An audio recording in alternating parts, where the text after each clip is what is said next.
Armelle est une amie que j'ai rencontrée lors de ma formation en master en intervention innovation sociale à Bordeaux. Elle est assistante sociale de profession et elle a toujours eu à cœur d'accompagner au plus près les personnes dans leur projet de vie.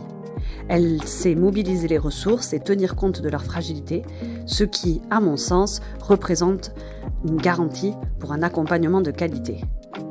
Elle a choisi de répondre à mes questions autour de l'analyse des pratiques et je vous propose de l'écouter tout de suite. L'analyse des pratiques est pour moi un outil de décryptage de l'espace professionnel, tant de ces organisations que de ces dispositifs ou encore même de l'exercice concret que chaque professionnel a dans son quotidien, sans oublier bien évidemment le décryptage des enjeux individuels et collectifs qui sont à l'œuvre. Pour moi, l'analyse de pratique nécessite la présence d'un tiers externe à l'institution ou à l'entreprise concernée afin de faciliter les échanges.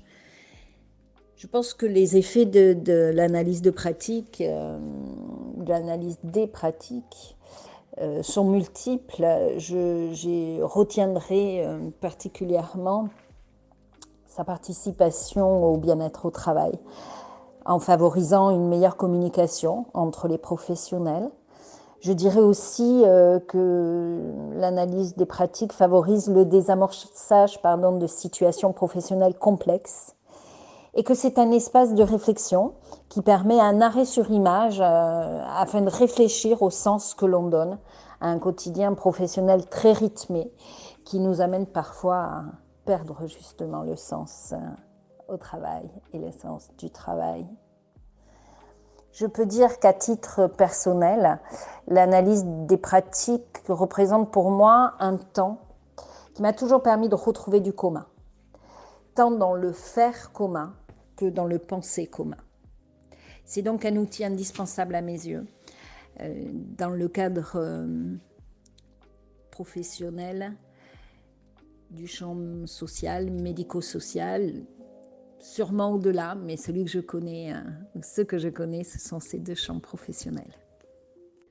Dans cet épisode avec Armelle, on a parlé de plusieurs choses.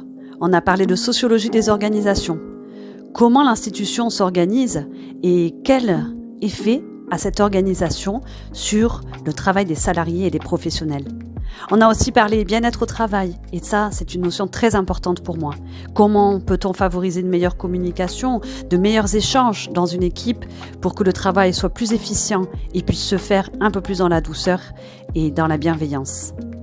Mais Armelle évoque aussi le côté personnel, comme elle le nomme.